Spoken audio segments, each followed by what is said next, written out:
It is Tuesday, March 16th, and it has been 5 days since my last video. However, up until today, it would have looked like it's been a month.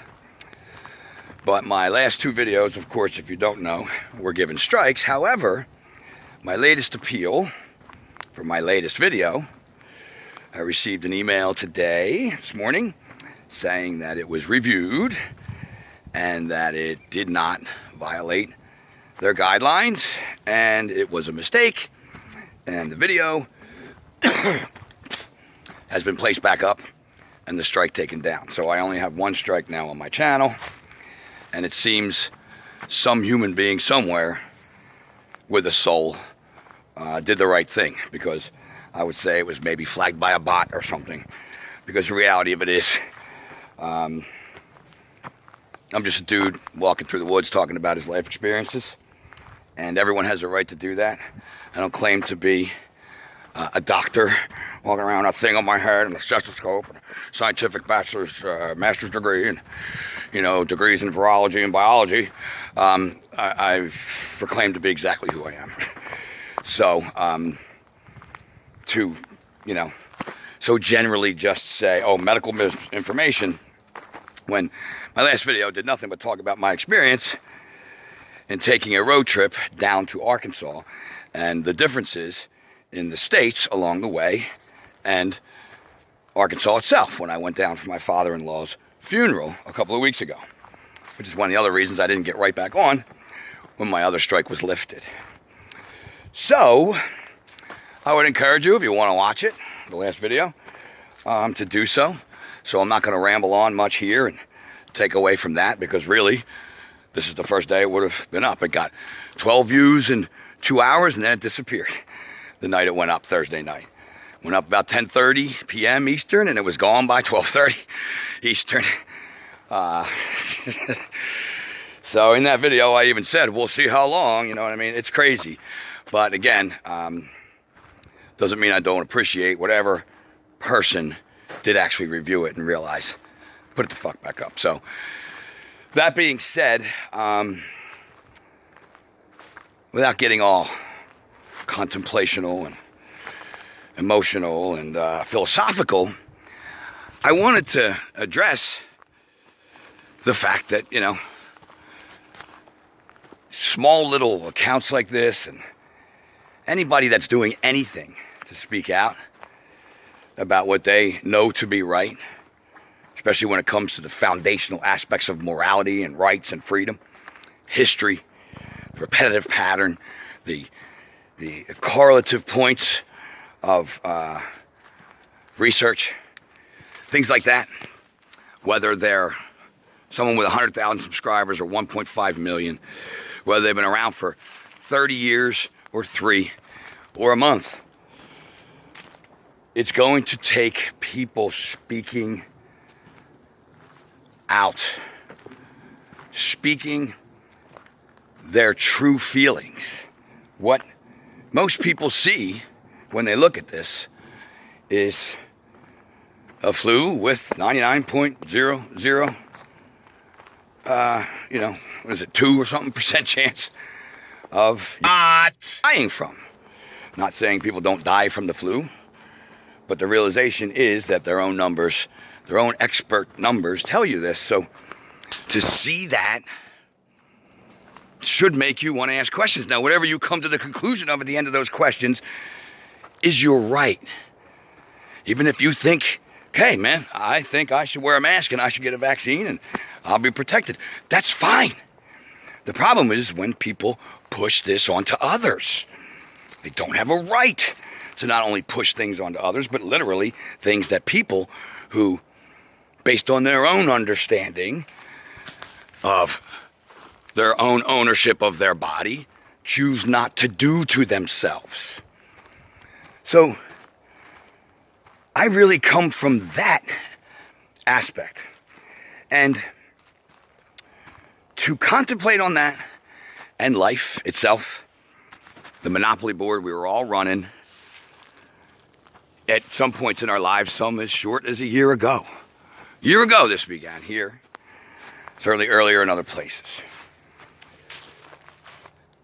And to go back to then, if you knew that a year from then, you'd be not only in the same place, but in an environment where businesses have been destroyed, where people are applying for first-time benefits, unemployment benefits, by hundreds of thousands each week, literally up to 700,000 each week, to see and understand the economic woes that are coming from the stopping of the free flow of money that has occurred from all of this, and the application of technology that is threatening to privacy, freedom, and the actual obtaining of resources, potentially, with corporations deciding who can come in and out, who the privileged people are, and who the dirty people are. Because you won't do something that you know yourself you don't want to do to your own body. If you can't look at that and realize, you know what? Maybe I'm here in this life for a little bit more than the job title, or the parental role, or the friend role, or the good neighbor role, or the guy working down the shop role, or the guy who likes cars, or sports, or music, or whatever it is, party atmosphere, whatever it is. Maybe there's more to this in my existence. So what have I learned so far about myself? And contemplate these things and bring yourself to a point of, realizing yourself, have I ever stood up for anything outside the norm that is potentially consequential to me in a meaningful aspect, meaning a job or a friendship or a relationship, or facing physical harm for interfering in the stopping of someone else from receiving physical harm, by breaking up or trying to bring peace to an argument, or whatever it is.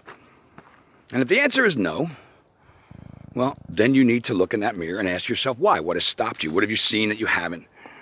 And face those demons, because if the answer is yes, you know why you did those things. Now, assessing the situation. Were they for personal gain? Were they for things that only involved you? Or were they for the actual, in the moment, happenstance of what is right or wrong?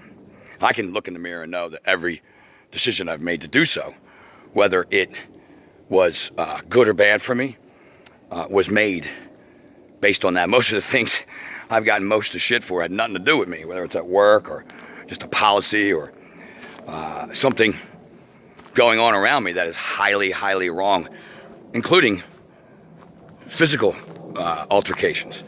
And I do not mean in that police uniform. I mean outside of it, my entire life. Because of the experiences I had as a child and had to bring myself out of, while being bullied in certain aspects of my adolescence and having to go through that alone, and what luckily I learned from it, as opposed to the dwelling in anger and the hating of other people for it. Some people take away that experience. So those things are hard to get through, let alone realize yourself and then want to change.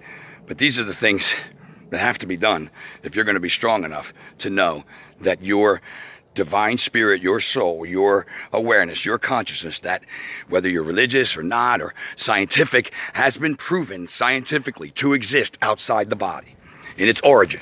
Like a radio announcer in the radio is not inside the little box at home.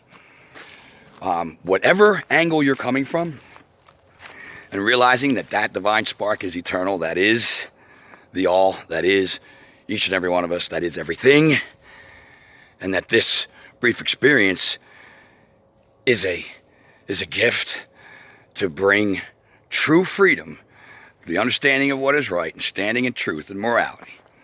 The manifestation then would be freedom to this experience. We have been enslaved as a species for the entirety of it. Rulers, kings, queens, monarchs, dictators, and yes, governments and presidents and prime ministers. They are all one unit. They are all a form of authority that believes they can tell you you're going to do what you don't want to do, even though you've decided it's going to hurt you, even though you've decided it is your own body and you're not going to do it. And if you don't do it, we're going to beat you up, put you away, or just simply cut you out of the entirety of civilization, and you can't eat. Oh, that sounds fair. Like, when the fuck are we going to actually realize, you know what, this bullshit is over.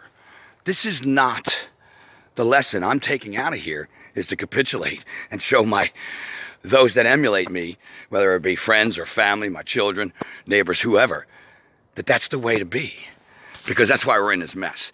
Too many people are apathetic to allow evil to just take place, to allow the wrong thing to occur, to either not stick their neck out for personal reasons or actually not give a shit or actually tell themselves that's business so they can get that next raise or go to lunch with the upper echelon without being someone who opens their mouth and causes problems, and then maybe not getting invited to lunch, and then maybe not getting that next promotion, and then maybe not being able to walk around even more like you're important, when all that shit is fake.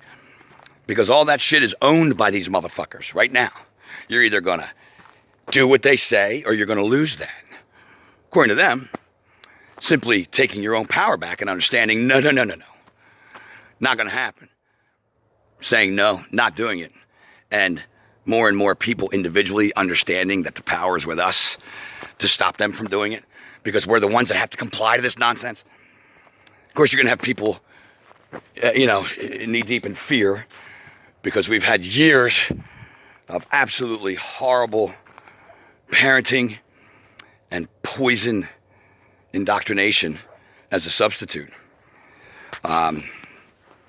Psychologically done in its origin purposely, when it comes to the indoctrination and the breaking up of that stronger family unit that would morally outweigh people struggling in life and trying to get by and having issues in their relationships and divorce and loves, loving themselves problems and self-respect problems and all the things that then filter down into that child you're raising just by them being in that atmosphere. And that, of course, all a direct result from the same process being repeated generation after generation. We've been duped. We've been brought to a state of self-woe, and it's time to pick yourself up and realize, you know what, enough's enough. This is ridiculous. Otherwise, it's going to move the way they want it to move. That can happen. God's not up there making sure evil doesn't run amok. Evil's been running amok here for a hell of a fucking long time. We have to be the ones to say no and not allow that to occur. As Jesus taught. Again, more things that people just want to believe in a savior instead of embodying the principles and understanding what was being taught through his allegories, parables, stories, and experience that you are supposed to be taking into yourself. Realize the man was saying the same things about government, religion, and money that we're talking about right here and right now. That's about to take control of everyone's lives through this technocratic hell that they think everyone is stupid enough to just say, okay, that's what I'm going to do. When most people can see, minimally, strange things are afoot at the Circle K, let alone those that can go further, research, and provide actual physical evidence that strange things are afoot at the Circle K. So regardless of what people do, for me, it's about what you realize you don't get to tell other people to do. You do what you want. You don't get to tell others, whether you're in a uniform, whether you're a neighbor, whether you're an employee of a store, whether you're a passerby or a parent. You don't get to tell people what to do, what they can say, what they can hear, what they can learn, and what they can know for themselves. If we can understand that very simple, basic, third grade, first grade, maybe kindergarten, preschool concept, maybe we'll get ourselves out of this mess. people need to develop the courage to do so. That's what this is all about. Being an example to others, so that maybe within themselves that light will go on. Anyway, love you guys. Get learning, get speaking.